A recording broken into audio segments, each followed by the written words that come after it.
kwa sababu stress zipo. Wengine hata leo tu asubuhi wamevuruga kichwa chako, wengine tu leo wakati unakuja wamevuruga kichwa chako. Hujawahi kuona sisi nyinyi ambao mnaendesha magari, kama hujakaa vizuri unaweza kutoka hapa mpaka town umemaliza wanyama wote, unatukana tu. Anaingia hapa wa boda boda, unasema unaona ng'ombe hii. Unafika Mbare, anaingia mwingine wa nani, unasema mbuzi nyingine hii. Sasa unafika Para, unasema unaona bata mwingine huyu. Yaani mpaka ufike Nairobi umemaliza wanyama wote, kwa sababu wanakuvuruga. Amen. Kwa ndio maana angalau haya mafundisho ya kusaidie. Ndio maana nimesema safari hii nilileta mafundisho mepesi, rahisi, ili ni ya save kwenye kichwa chako. Na kama wewe hujasaidika, watu wa mtandaoni wamesaidika. Message nyingi ambazo nimezipokea wanashukuru kweli. Moja ndo alikuwa ananiambia mchana, anasema pastor, yani kuna wakati unaongea vitu utafikiri unaishi kwenye nyumba zetu, lakini sisi wenyewe tunakuona kwa mtandao, hatujawahi kukuona live, lakini unaongea vitu utafikiri unakaa nyumbani kwetu kabisa. Kuna kipengele fulani niliongea hapa, ndo alikuwa anakishuhudia. Nilisema mwanaume ni kiumbe ambacho hakitaki kelele. Hata kikosea, nenda in polite way. Hata kama kosa lake liko wazi, hatakagi kelele. Ukimpigia kelele, anakugeuzia lile kosa, linakuwa raha kwako. Ndio maana nilikwambia hata Mungu mwenyewe aligeuziwa. Wakati anamuuliza Adamu, umekula? Akasema mambo ya kufokeana haya mimi sitaki. Nimefanyaje? Umekula? Akasema sio mimi, yule uliyemleta. Maana yake makosa na wewe umeshiriki. Lakini Mungu angesema Adamu, unaendeleaje? Salama. Vipi? Sijakuona tunapokutana umepitia kale kama tunda. Yaani angeongea ni polite way. Angemwambia ya mzee nikapitiwa, nikakuta tu ameleta kweli tukara. Shida singekuwa mbaya. Lakini ile kumwambia umekula wewe, akamgeuzia kesi. Akamwambia ni wewe, yule uliyemleta ndio kasababisha haya. Huyo ndio mwanaume. Wamama mnaoishi na wanaume, punga mikono. Hicho kiumbo nachokaa nacho, hata kosee kiasi gani, tumia tu lugha ya upole, kwa sababu ukilisha rogwa kikarogeka. Usema nani, Pastor Lucy aliniambia ila hiyo ni msalaba. Yaani mtu makosa yanajulikana, alafu nianze kusema darling. Sasa kama umeamua kuishi na kiumbe hiki, lazima ufanye hivyo, hakuna namna. Ndivyo kilivyo. Sasa huyo dada alikuwa amenipigia simu mchana na niambia, yaani ulivyoongea pastor, kama unamjua mume wangu, kama unamjua, hata kikosea anataka niende kwa kumbembeleza. Wananiambia juzi tu hapa amefanya makosa makubwa ambayo yani yana ushahidi, lakini nilipomuuliza akanigeuzia kibao. Akasema sasa kuanzia leo pastor, toka ulivyoniambia nimeshagundua vichwa vyenu ni vibovu. Kwa hiyo nitakuwa naongea na mume wangu nikijua kwamba hiki kiumbe hakitaki kelele. Amen. Kwa hiyo haya, kama wewe wa hapa hukusaidika, wa mtandaoni wamesaidika. Wamesaidika na wamefuatilia. Na mjue watu waliofuatilia semina hii ni wengi kuliko nyie mliohudhuria hapa. Kwa sababu kama clip moja tu ilibeba watu kama 60 kitu elfu. Zingine sio 50 kitu elfu. Sio ngapi elfu. Hao watu 60 kitu tungewaweka hapa. Wamesikilizia huko kwa mtandaoni. Bahati mbaya tu kwamba hawatoi sadaka. Kwa sababu wote hao 60 kitu elfu wangetoa kila mmoja 500, 100. Si semina ingeenda vizuri sana. Lakini wao wanaitikia tu pale, wanashuka kwenye comment, amen, amen, Barikiwe mtumishi. Amen. Sijui wanafikiri tunakusanya hizo message tunapeleka kwenye mitandao. Sasa leo nataka nikufundishe vitu muhimu uvishike, ambavyo vitakusaidia. Na watu wengi wamejisahau, ndio maana mateso mengi tunayoyapitia ni kwa sababu ya kukosa mambo haya. Ni mambo ambayo nataka uyajue. Amen. Kabla sijaanza nikupe utangulizi kidogo, sababu nataka uyajue mambo matatu muhimu yatakayo kusaidia kupunguza stress. Amen. Sasa kabla sijaanza kuyaeleza nikupe ka utangulizi hapa. Mwanadamu, kuna mtu mmoja aliwahi mchungaji, naomba uniombee nipate kijana wa kanisani. Nikamwambia sio kijana wa kanisani, sema tukuombee Mungu akupe mtu ambaye atamuona kwamba yani atashika Mungu maisha yako, sababu Mungu anaona mbele. Nikasema usiseme tu kijana wa kanisani. Wako watu walikuwa vijana wa kanisani, lakini baada ya kuoa wakaacha kanisa. Na hakuna kitu kinawapa watu stress kama kwanza na mtu wa rohoni. Mlikutana kwenye kwaya, mlikutana kanisani, mlikutana wote mnaomba, paka mkapendana, paka mkafunga ndoa, mkaanza maisha, alafu ndani ya miaka miwili mwenzako tena wanaanzaga polepole. Unasikia, utasikia tu leo sijisikii vizuri. We, atuendi church. Nitaenda Sunday ijayo. Unasema leo labda. Sunday ijayo anakuja. Alafu nyingine hivyo hivyo. Mara 2 zinapita, mara 3. Maombi anapungua, ibada za katikati anapungua. Unashangaa tu huyo mwisho chap. Na watu wa namna hiyo ni hatari kuliko shetani. Unasema kwa nini mchungaji unasema hao ni watu hatari? Unajua kwa nini shetani ni mtu hatari? Ni kwa sababu alikaa kwenye uwepo. Ameishi kwenye uwepo wa Mungu miaka na miaka. Alipokuja kuasi, watu wa namna hiyo wanakuwa ni wabaya. Heri mpagani aliyezaliwa mpagani kuliko mtu ambaye amekaa kanisani, ameomba, amefanya huduma mbalimbali, alafu akaasi. Watu hawa ni watu hatari, kwa sababu ukimsomea kifungu anavijua na vingine. Ukisema neno linasema, anasema na lingine linasema. Ukisema hivi, yani anakuwa, kwa sababu gani? Anajua ametoka humo ndani. Watu wa namna hii ni hatari, na ndio watu wanaoumiza. Familia nyingi zinaumia kwa sababu walianza na mtu wa rohoni, akafikiri amepata mtu wa Mungu, alafu baadaye anaacha kanisa, anakuwa mpagani. Watu hawa ni watu hatari. Amen. Kwa nikamwambia yule binti, unasema mchungaji niombee nipate mwanaume wa kanisani, najua huyo atakuwa sawa. Nikasema mama, viumbe vinavyoitwa binadamu ni viumbe ambavyo ni chameleon. Alivyo leo sivyo atakavyokuwa kesho. Hivi viumbe vinabadilika. Hivi viumbe alivyo leo sivyo atakavyokuwa kesho. Vinabadilika.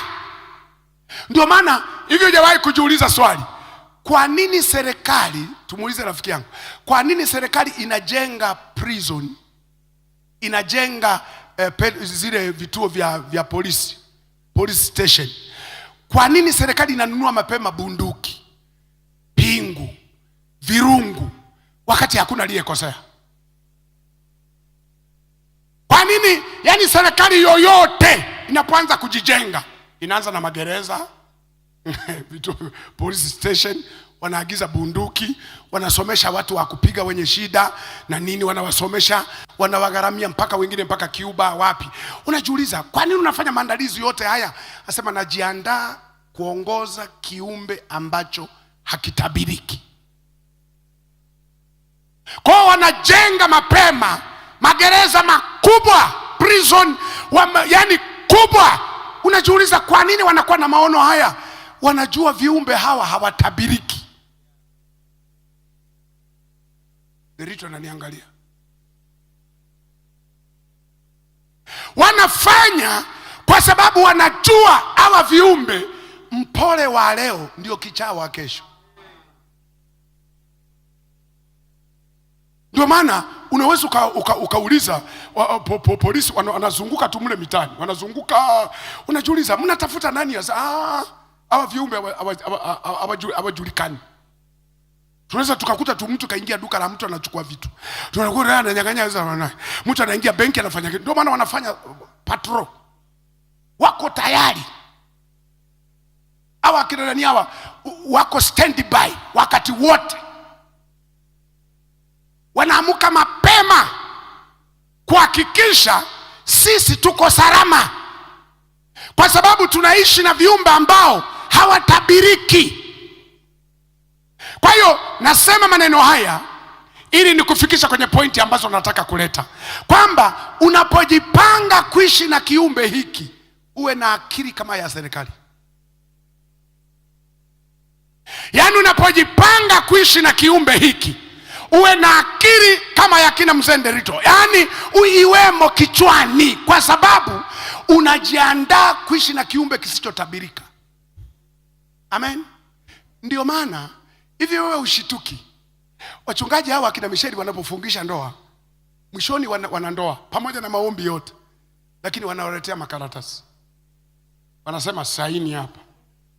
Sasa unajiuliza makaratasi yanahusika nini? Hawa wanataka waoane waende, kwa nini wasaini?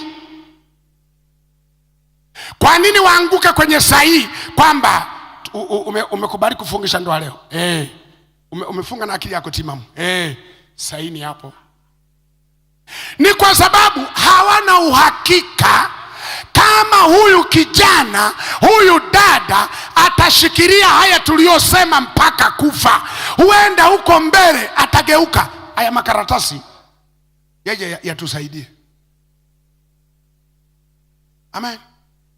Mwangalie tena jirani yako, mwambie kuishi na wewe Mungu anisaidie. Yaani wewe fikiria, watu wanafunga ndoa mpaka wasaini. Maana yake wanasema chochote kinaweza kikatokea mbele ya safari. Ndio maana tunawashauriki wale ambao hawajabariki ndoa, unaishi na kiumbe hatari. Unasema sisi hamna shida, kwani kubariki ndoa kuna shida gani?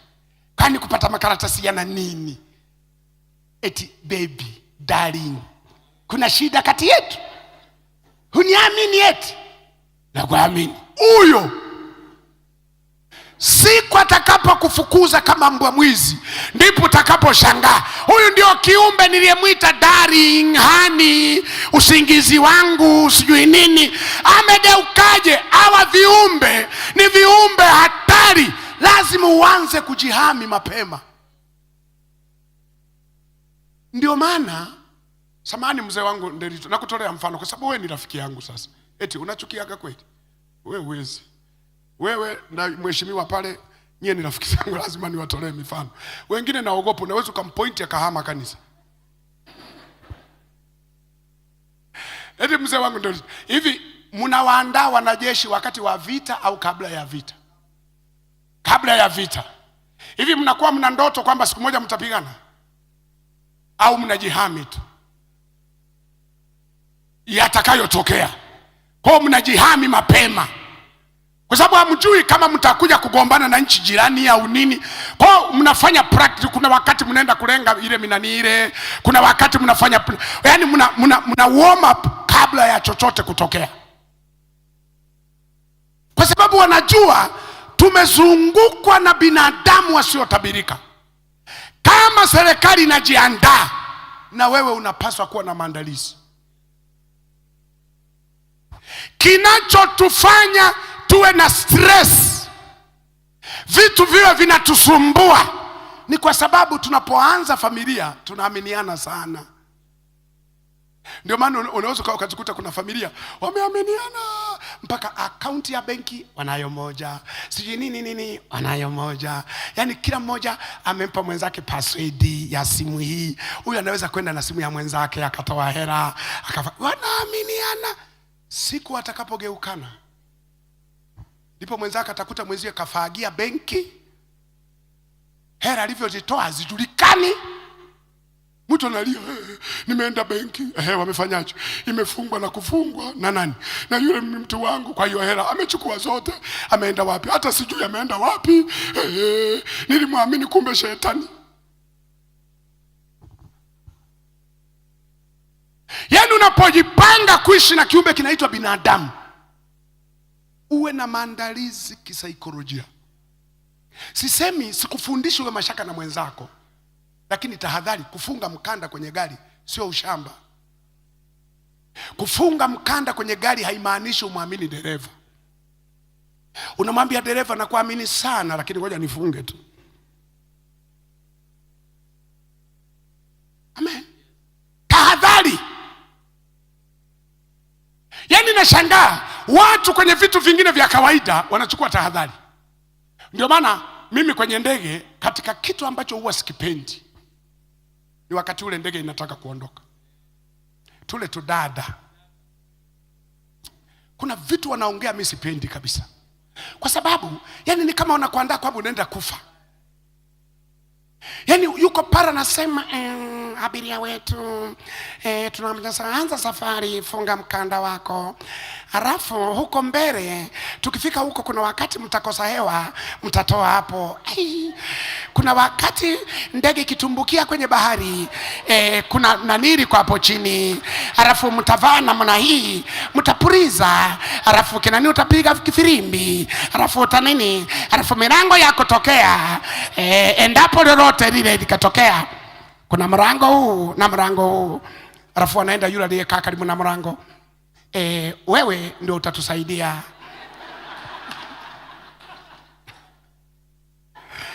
Paka wanamwambia, kama wewe ni mwoga, tulete abiria mwingine, kwa sababu utafanya hivi kufungua mlango. Yaani mnajiona kama mnakufa kufa hivi. Ndio maana watu wakiwa kule juu wanakuwa na wasiwasi, kwa sababu wameshatutishia tayari. Unatubu zote mpaka za shuleni, kwa mliwahi kuiba karamu, Mungu nisamehe, roho yangu naiweka mikononi mwako. Ibrahim, kama kifua chako sio kipana tunakuja. Yaani mnaona kabisa mnakufa kufa hivi. Ni siku moja tu wakati nasafiri kwenda Uingereza, yule rubani ndio niliona ni rubani wa tofauti. Alitutoa wasiwasi kabisa. Alianza kabisa wakati tule tumeongea maneno yao, wamekaa. Rubani akaondoa yale maneno akasema, leo mtarushwa na rubani fulani fulani. Nimerusha ndege, huu ni mwaka wa 20. Sijawahi kupata shida yoyote. Nimetua kwenye viwanja vya aina mbalimbali. Nina uzoefu. Akajisifia mpaka tukasema tuko kwenye mikono salama, maana jamaa amerusha ndege kwa miaka 20. Kwa hata tulipokuwa kule juu ikitikisika tunasema miaka 20 huyu miaka 20 amerusha. Kwa hiyo yani tulisafiri kwa raha. Hata wakati ule, si unajua wakati ndege inataka kutua na penyewe mnatubu dhambi zote. Kwa hiyo wakati tukasema huyu miaka 20, miaka 20 hamna shida. Alituondoa kwa sababu alituandaa kisaikolojia. Amen. Sasa wewe unapoanza maisha ya kuishi na viumbe vinaitwa binadamu, unashindwa kufanya maandalizi ya kisaikolojia. Kuna vitu lazima uvifanye. Amen. Ndio maana ukipata stress tu, kama kuna mistari inapaswa kusomwa ni Zaburi. Amen. Mistari gani inapaswa kusoma? Zaburi. Umewahi kusoma ile Zaburi ya 118? Zaburi, mnaelewa Zaburi? 118. Mstari ule wa 5 mpaka 9. Sio umeandika? Utasoma nyumbani au tukusomee? Tusome. Haya. Anasema, yani huyu bwana alikuwa anatoa kama ushuhuda hivi, kwamba kichwa chake kikivurugika, akipata stress, akipata msongo wa mawazo, anafanyaje? Anasema, katika shida yangu nalifanyaje? Bwana na yeye akafanyaje? akaniwekea nini? Akaniweka panapo nafasi. Unaona? Hebu shuka kidogo hapo. Anasema Bwana yuko wapi? Upande wangu, sitafanyaje? Mwanadamu hatafanyeje? Hata tena ni mimi. Kwa sababu Bwana yuko. Alafu anasema Bwana yuko upande wangu, msaidizi wangu. Kwa hiyo nitawaona wanaonichukia wakiwa wamefanyaje? Unajua kuna tumistari ukisoma unatakiwa upate na kajuisi kama kale pale unashushia kidogo. Kuna tumistari tutamu. Anasema halafu ukishuka pale chini, mengine mtasoma kwa wakati wenu. Kwani hamkwenda shule? Si mlienda?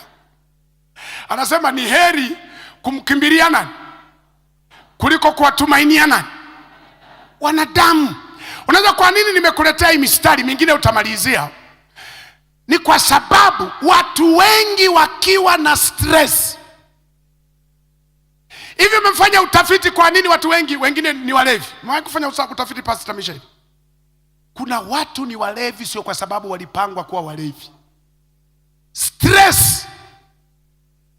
Yaani Biblia inasema wakati wa shida na stress tumkimbilie Bwana, yeye ndo anakimbilia pombe. Anasema hizi stress, unajua kuna mmoja aliniambia, mchungaji, sio kwamba mimi napenda pombe, lakini tangu mke wangu aliponiacha na watoto, kichwa kikavurugika kabisa.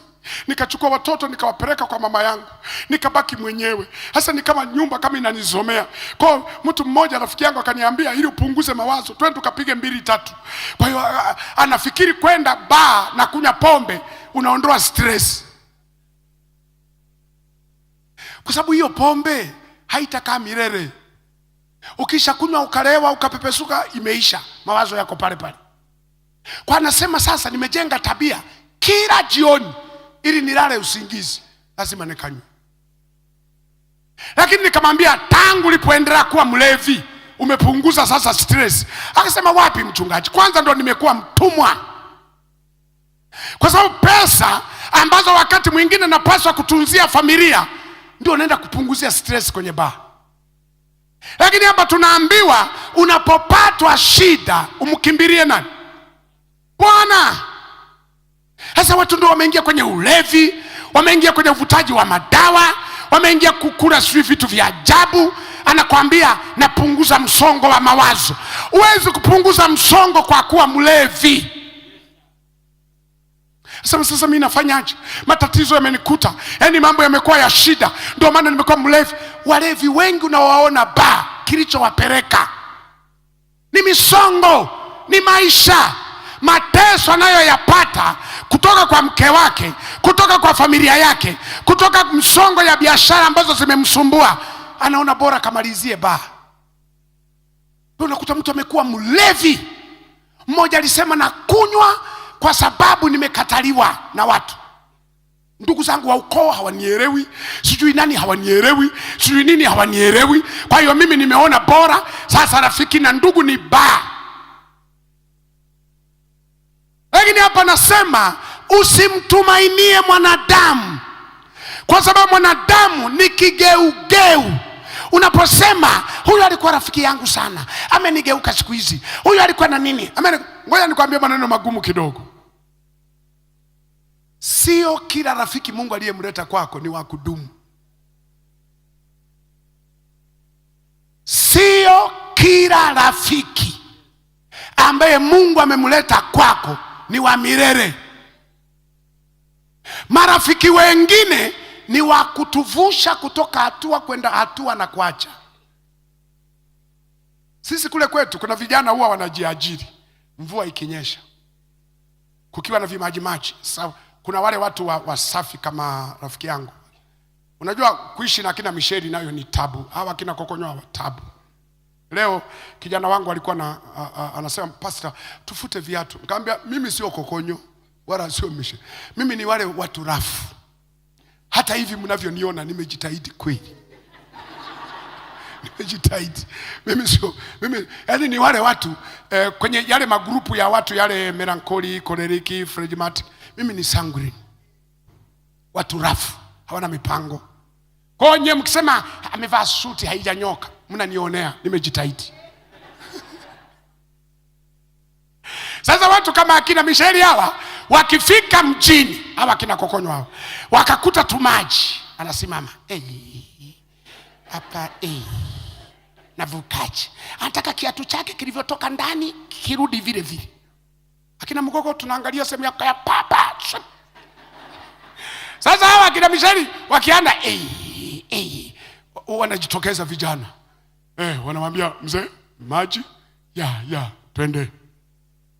Anakuwa rafiki, anambeba mgongo piu, anamvusha, anapata kamiambili kake, anaenda. Lakini huyo sio rafiki wa Misheli. Urafiki ulikuwa pale kwenye maji. Alipomvusha, kila mtu apambane na maisha yake. Wala ukimuuliza Misheli, yule aliyekuvusha anaitwa nani? Anasema nimesahau. Hata sikumuuliza jina. Hata yule aliyebeba atasema tu yule jamaa alikuwa mzito, lakini hajui jina, hajui anakoenda, hajui ni wa wapi. Urafiki umeisha hapo. Ndio maana kuna watu wengine Mungu anakuletea ili wakuvushe mahali. Kwa hiyo niongee maneno magumu kidogo ambayo najua kina Misheli na Kokonyo hawatayakubali. Lakini niongee tu kwa sababu nafundisha. Usifikiri urafiki wangu wa Misheli na Kokonyo ni mpaka tutakapokufa. Utakuwa unajidanganya. Kuna wakati Misheli na Kokonyo watawapata wahubiri wazuri, Mugogo hatapata mwaliko tena. Alafu na mimi nitapata wachungaji wengine ambao wanasema hakuna mhubiri kama Mugogo. Nitahamia kule na wao watapata wengine. Sasa usianze kuhoji, mchungaji Mugogo hatumuoni siku hizi. Ni alishavuka kwenye maji. Kila mtu apambane na hali yake. Unanisikia? Urafiki wetu Nderito, usifikiri utadumu. Unaweza wakati ukanisahau kwamba kulikuwa na kiumbe kinaitwa Mugogo. Unachukua watu wengine tu unapeleka huko, wanahubiri, wanasema kuna mtu mmoja aliwahi kusema namkumbuka enzi hizo. Hivi tulikuwa tunamuita nani? Nimeshaondoka kwenye diary yake. Lakini siwezi kuanza kumlaumu Nderito. Ulikuwa wakati Mungu amtumie Nderito anikutanisha na watu wakubwa huko juu, alafu kisha nikutanisha mimi niendelee nao na yeye anaenda sehemu nyingine. Mwangalie jirani yako, mwambie urafiki wetu usifikiri ni wa kudumu sana. Ndio, ingawa ni ngumu kusema nyie ni wa kudumu mpaka kufa.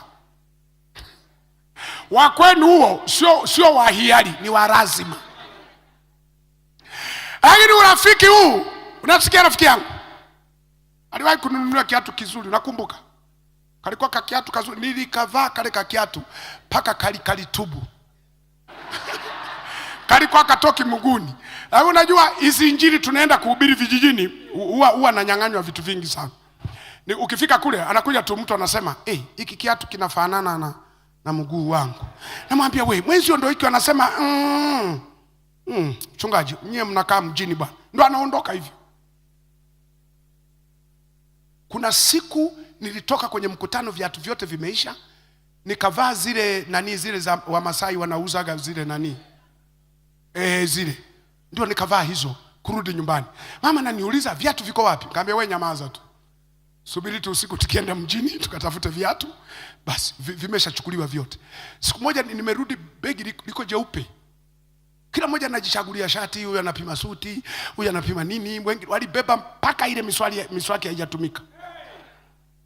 Kwa hiyo siku hizi nikienda vijijini nabeba miswaki ya akiba, madawa yale ya akiba, yani dawa za viatu za, kwa sababu mtu anakuja kusafisha kiatu chake tangu kinunuliwe akijui kiatu, akijui dawa, na kimekaa magamba na inabidi asiribe yote yale. Unakuta kopo hilo limeondoka. Injili za vijijini zina raha yake. Kwa hiyo kile kiatu walininyang'anya baba. Lakini unazidi kuhubiri mpaka vijijini. Amen. Kuna urafiki Mungu anakukutanisha na mtu kwa ajili ya jambo fulani. Likisha timia, huyo mtu hutamuona tena. Si niliwahi kuwashuhudia hapa kwamba mimi nilinunuliwa gari na Mkenya ambaye hajawahi kuniona na mimi sijawahi kumuona. Alipiga tu simu, Mgogo, uko wapi? Kipindi hicho nilikuwa Kigoma. Akasema nataka niulize swali. Nikasema uliza. Akasema hivi, kwa mahubiri yako haya, hivi kuna watu wanakupaka na sadaka? Akasema mara moja kwa mwaka, wawili, wangapi? Akasema nilijua hayo mahubiri huwezi kupata sadaka kamwe.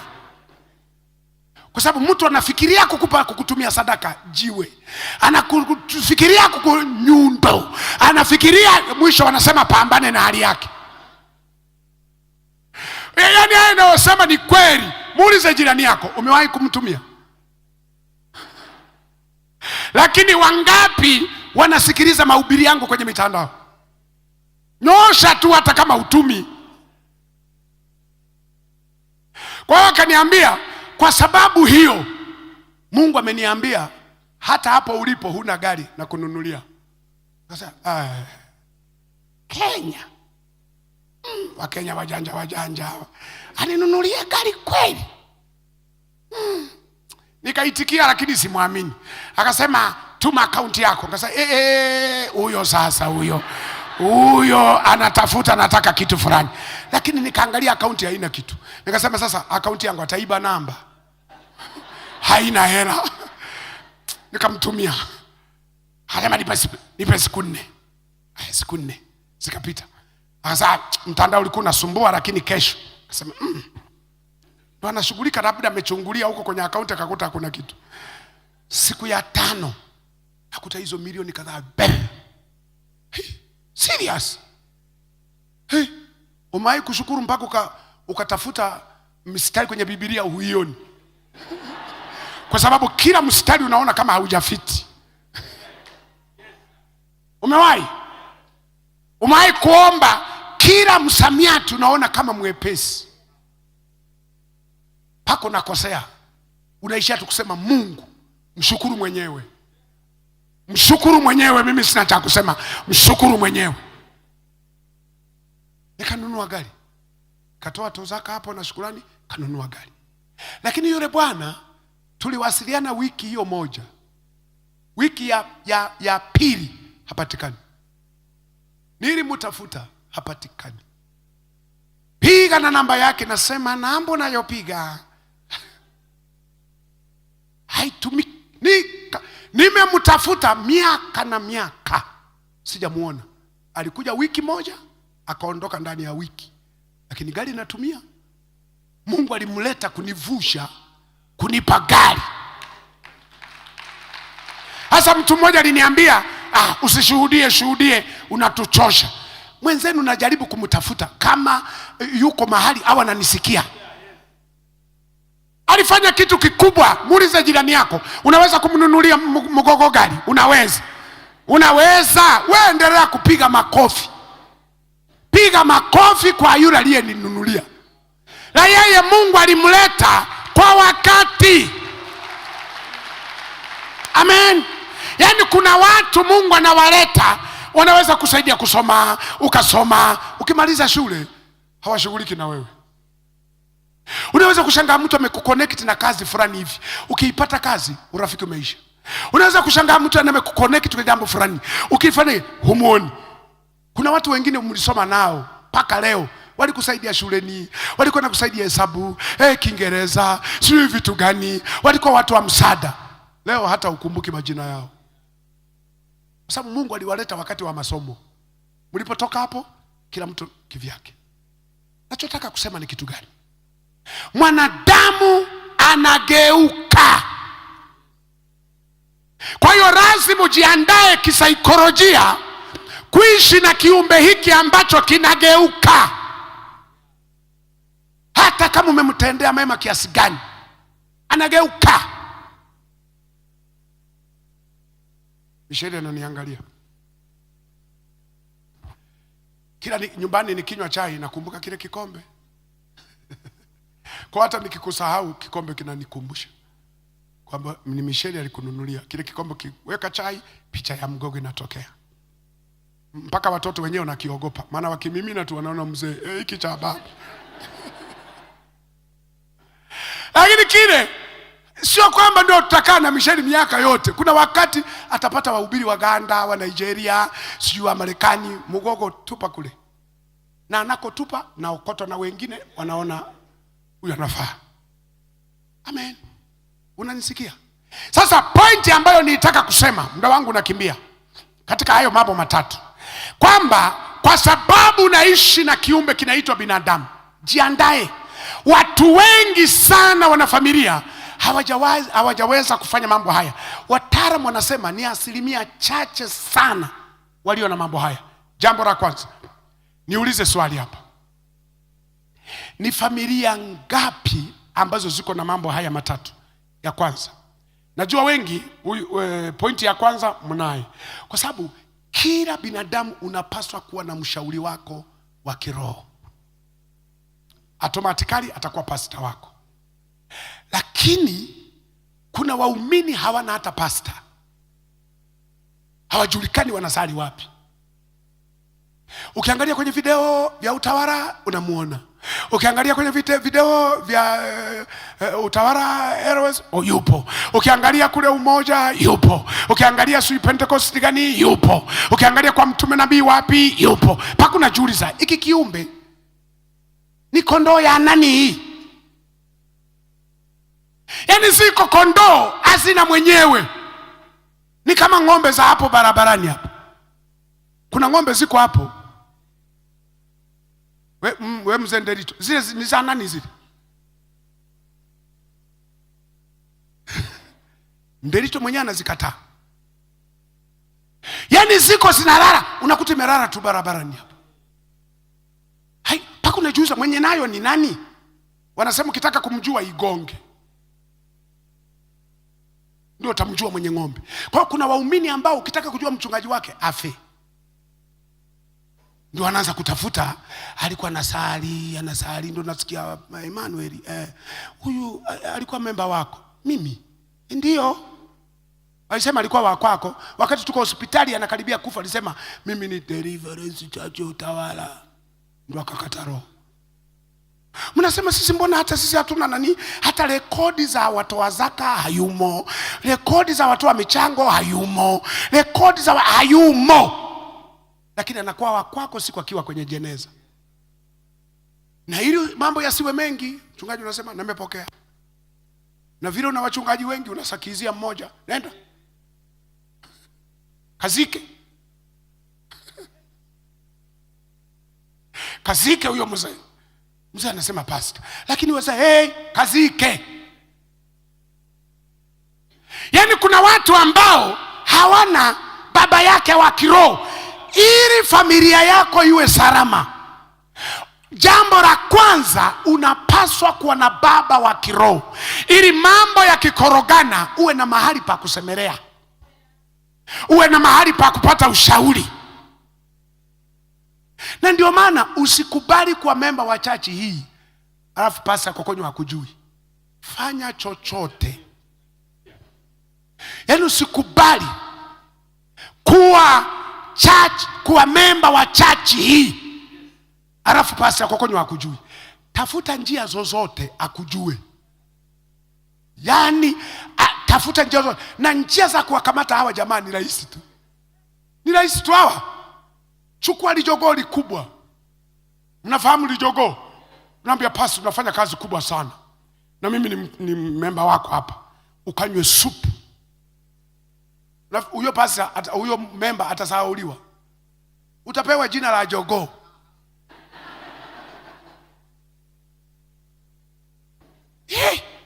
Anapomwadress kwa Pastor Rusi, asema namfahamu huyo kijana ni yule wa jogoo.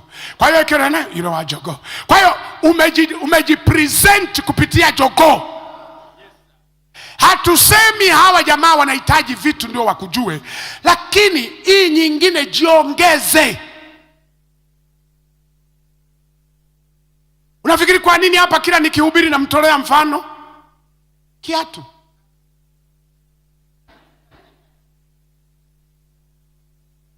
Amen. Kwa nini namtolea mzee Nderito? Kuna vitu alifanya. Na wengine wanasema mchungaji mimi yanihitaji. Nakutajia kwa kipi? kwa kipi mpaka nikutaje? Wewe tu itikia, nikisema ame itika ame. Nakutaja kwa kipi?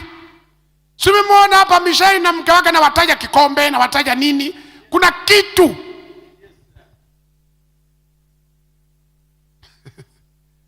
Kuna hata sasa hapo mzee hapo. Hebu niambie ukweli. Unawakumbuka wewe ambao hawajai kufanya kitu kwako? Uwe mkweli, ukisema uongo ufe. Sema ukweli. Unawakumbuka wale ambao hawajai kufanya chochote kweli? Ndio maana hata mtu mmoja kwenye Biblia alimkumbusha Mungu alipofika kwenye mambo magumu. Akasema, Baba kumbuka. Ni nani huyo? Nehemia nafikiri. Nehemia akamwambia, Baba kumbuka, nilikujengea nyumba wakati wa shida. Wakati akina Sanbalati na akina Tobia wameanzisha vikundi wanataka kunishambulia, lakini tulipambana nao, mkono mmoja tulijenga, mkono mmoja tulipambana. Kumbuka. Mungu akasema ya nimekumbuka. Ndio maana wanasema fanyaga vitu mpaka Mungu awe na kumbukumbu na wewe, kwamba kuna kitu likifanya. Alimwambia Kornelio, sadaka zako na maombi yako vimefika. Kuna kitu alifanya. Unanisikia? Kwa hiyo uwe na pastor ambaye ndio mshauri wako wa kiroho. Fanya namna yoyote, hata kama umletee kitu, kila ibada unamsalimia, pastor unanikumbuka? Nakukumbuka mwanangu. Jumapili ijayo, pole na kazi baba. Pole baba. Unanikumbuka? Nakukumbuka. Ili siku nyingine ukikorogeka huko kwenye familia, mume wako amekuvuruga kichwa, mke wako amekuvuruga kichwa, ukoo wako amekuvuruga kichwa, biashara zimekuvuruga kichwa, uwe na mahali pa kwenda kutolea. Hasa watu anasali hapa, hata mchungaji amjui, hata nini amjui. Na bahati mbaya hapa ili kanisa, bahati nzuri ili kanisa liko na wachungaji wengi. Hasa wote hawa hakuna hata mmoja uliyejipendekeza kwake. Ndio mwisho ukivurugika, rafiki yako wa karibu inakuwa pombe. Rafiki yako wa karibu inakuwa waganga wa kienyeji. Rafiki yako wa karibu anakuwa ni wale majitu makatili, kwa sababu huna baba wa kiroho. Kwa hiyo hakikisha kwenye familia yako mko na mchungaji ambaye ndio mshauri wa kiroho. Hebu muulize jirani yako hapo, una namba ya pastor?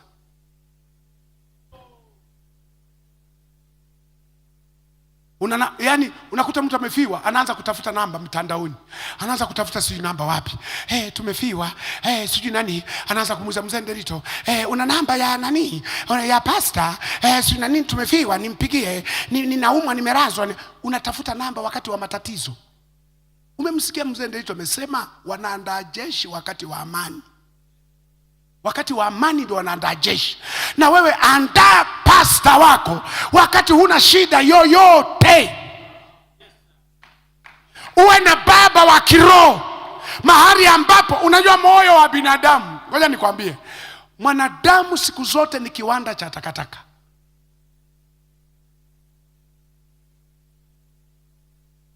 Umeelewa hapo? Nimesemaje? Ni industry ya nini? Iseme kwa Kiingereza garbage. Ni kiwanda cha takataka. Ndio maana mnashangaa hapa kanisani, si ni pasafi hapa? Unaingia pasafi, tukimaliza ibada panakuwaje? Lazima pafanyiwe usafi. Hebu angalia kwenye kiti cha jirani yako hapa, utakuta kopo la maji, utakuta sui nini. Tayari ni kiwanda cha takataka. Amen. Ndio maana kwenye mabasi wanajua tunabeba viwanda vya takataka. Ukiingia tu kwenye basi unakutana na vidasbin. Wanajua hawa kutoka hapa mpaka Mombasa wamezalisha takataka. Amen. Viwanda vya takataka. Ukipita kwenye ndege wanajua si ni viwanda vya takataka. Wale watapita mara ya kwanza watagawa nini, mara ya pili wanakusanya takataka. Na wanakuja kushangaa takataka zingine sio zile walizogawa, zimezalishwa nyingine. Aliingia nazo mfukoni, aliingia nazo wapi? Binadamu ni kiwanda cha takataka. Ndio maana unaona nyumba zetu tunafanya usafi kila asubuhi na jioni, mchana ngapi, kwa sababu viwanda vya takataka vinaishi mule. Ndio maana kuna magari ya mnaita manispaa, mnaita nini? City nini? Ya kanjo. Wanapita kukusanya nini? Kwa sababu wanajua tunaishi na viwanda vya takataka.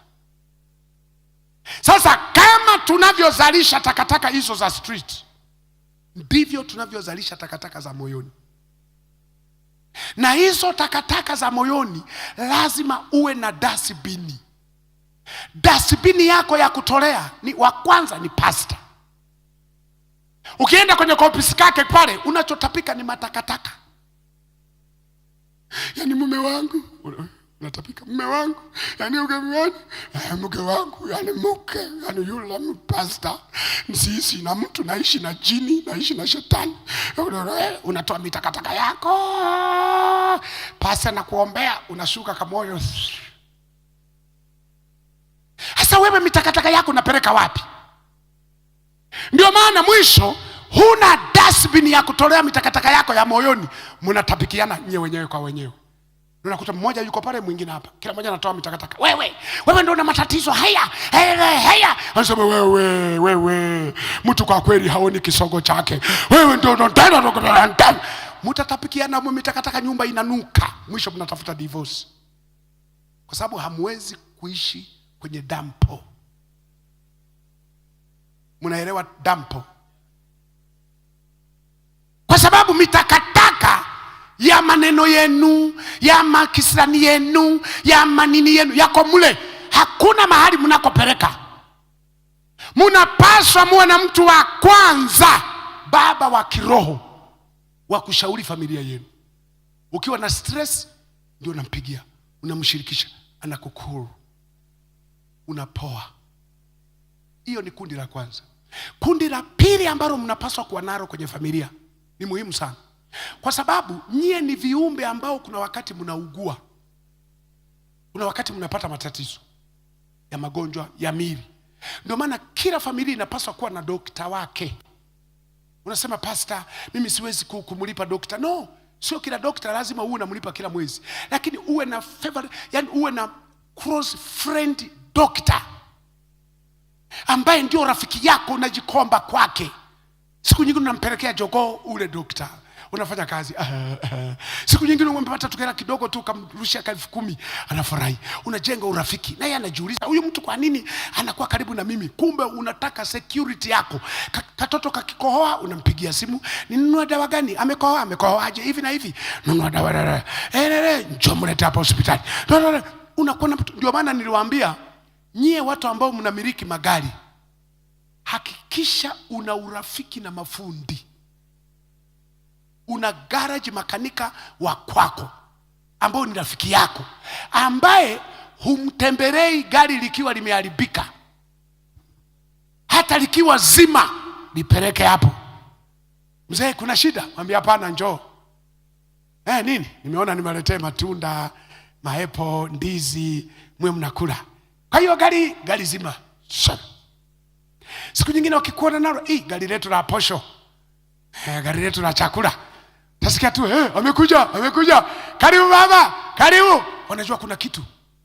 Mnaletea ndizi, juisi, soda, unaenda. Siku kileta gari, hata ukiwakuta wanatengeneza magari mengine, yatasimama. Hii ya posho itengenezwe. Na haya sio maneno yangu. Yesu alisemaje? Jifanyieni marafiki ambao watawafaa wakati wa shida. Ndio.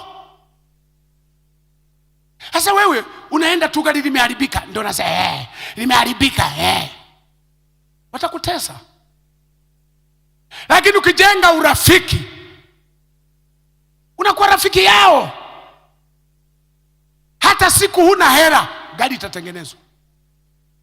Kwa hiyo dokta, hakikisha familia yenu ina urafiki na dokta fulani, ambaye ndio mshauri wenu wa chakula, mshauri wenu wa nini, mshauri wenu wa... Sio lazima unamlipa kila siku, kwa sababu na yeye kwanza, na yeye anajua hauna hela. Lakini ukimletea kajogoo, halafu kamletea sukanini, halafu unamjali, umejenga urafiki naye, siku kienda hospitali huhangaiki, unauliza tu dokta nene yupo, unaitwa katikati ya foleni, umejenga urafiki. Mbona mna akili mnajenga wengine urafiki na maganga wa kienyeji? Unaacha kuwa urafiki na hawa professional. Muulize jirani yako, unaye